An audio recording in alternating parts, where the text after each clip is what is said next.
Hi, so this is a quick demo of the Astrology Collective software. So if you click on the home page, it should bring up the current sky, which should default to New York. And then we see the chart.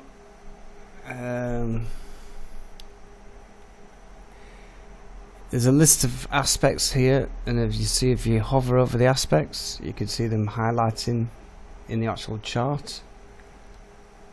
And the aspects are ordered by how exact they are. So this is like 28.5%, 67%, so the top one 97.9%. Obviously how exact they are is dependent on the orb. It's 2 degrees orb. This particular aspect's got a duration of 2 weeks and 3 days. And if you hover over that, it will actually tell you when it started, when it finishes, and the exact date of it. If you actually click on the aspect as well, it gives it an extra highlight in the chart. You can see if you hover over, like for instance Mars, it'll show you action, desire, aggression. Also highlights the places where Mars occurs in the chart. And then Sagittarius gives you a quick explanation for that. Searching Adventures Direct. Sesky Square, challenging, conflicting, kind of weak aspect. Uranus, Revolution, Liberation, Shock. If you actually click on those as well, it will pop up with a full explanation of what Uranus is. Except I haven't got any content in there yet, but not to worry. You can do the same kind of thing with pretty much all of it. You can click on Pluto, it'll tell you what that is. So anyway, so we've got Mars, Sesky Square, Uranus. It gives you the positions, and then you can even search on it as well, and it'll give you a quick search in Google for Mars, Sesky Square, Uranus by transit, and then you can so it does a Google search for you. And then if you want to look at individual charts, I've got some celebrities in here. Angelina Jolie.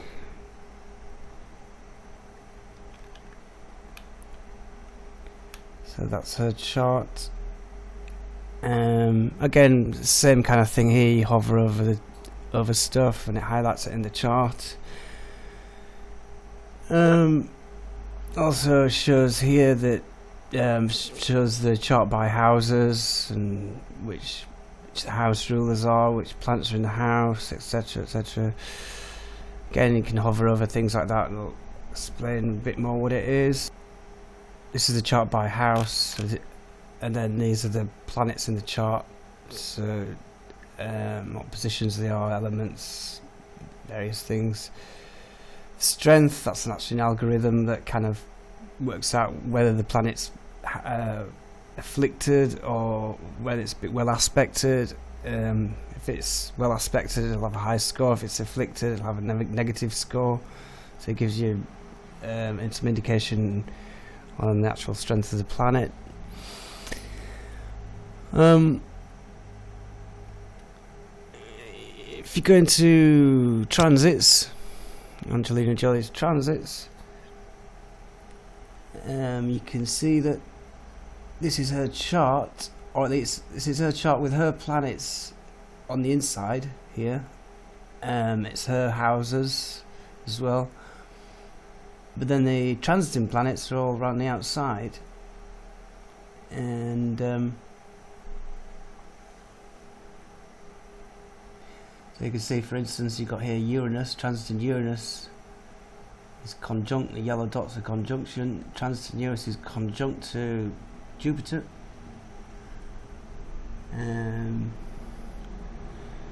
So, where would that be? Yeah, transiting, was it Uranus? There we go. Transiting Uranus, transiting planet, transiting Uranus, conjunct Jupiter. If you click on it, it highlights it in the chart again. Where the planets are placed in the chart, you've actually got little arrow things. So, although the Chiron's there, it's actually, there's an arrow pointing to that degree of Aries, which is 26 degrees Aries, 2646. There's another arrow there pointing to the inside circle as well. So there's these 4 planets bunched up together, but they're spread out a bit to be diagrammatic. But if you follow the arrows, you can see they're all all close together in Aries. And then if you want to look at synastry, so that's Angelina Jolie's transits. If you go to her synastry, so this is, you can check her synastry with everybody else that's in the database, basically.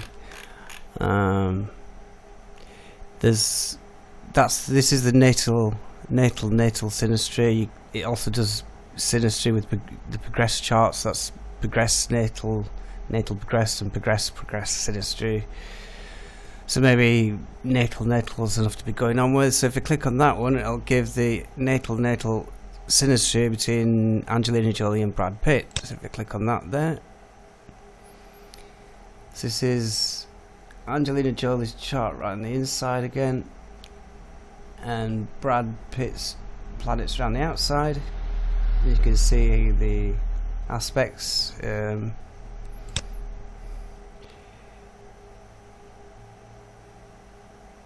And down here, it actually does a synastry analysis. It's using the romance algorithm. There's a few you could do. There's algorithms for friendship, for mother and father and siblings, various things. The most popular one is the romance algorithm. So this is a synastry analysis using the romance algorithm. They don't appear to have any luminary aspects between the sun and the moon. It's unfortunate. Venus-Mars aspects. They've got no aspects between Venus and Mars either. It's not looking good.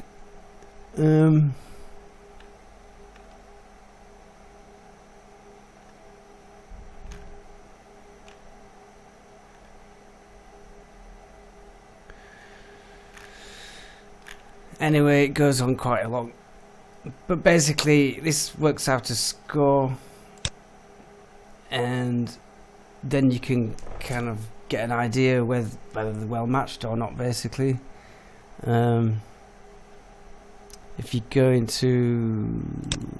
back to the home page, if you go to synastry stats, so relationship type,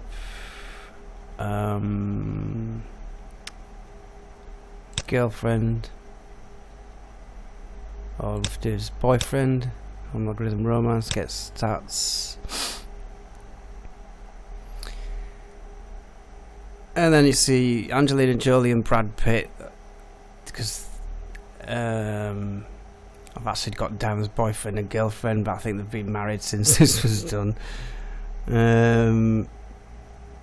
So you can see that the score is 112.1%, which, well, yeah, it's not bad. I mean, basically, an average score will be 100%. If it's below 100%, it's below average. It's not ideal for the relationship. If it's above 100%, then that's better than average, and that's above 100%. So they've got, according to this, their relationship's quite good.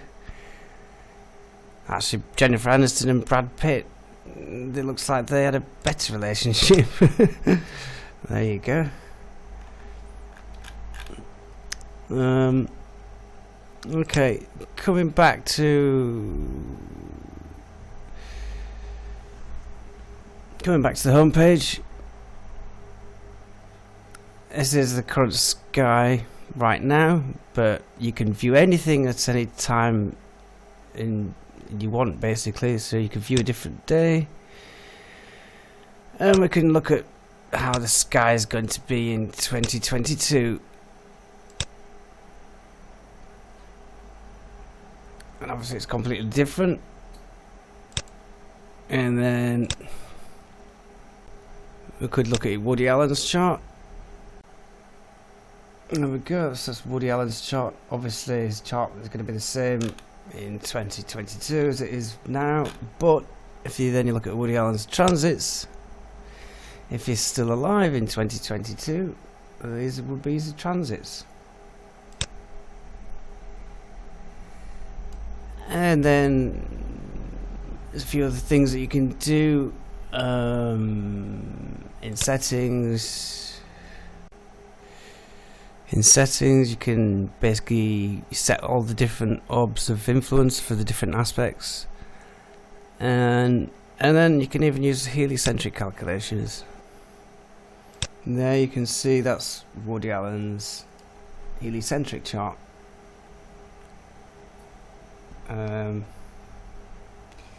So his Earth is at 9 degrees Gemini, which means his Sun in his geocentric chart should be at 9 degrees Sagittarius.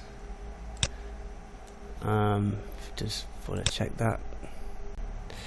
Use geocentric calculations,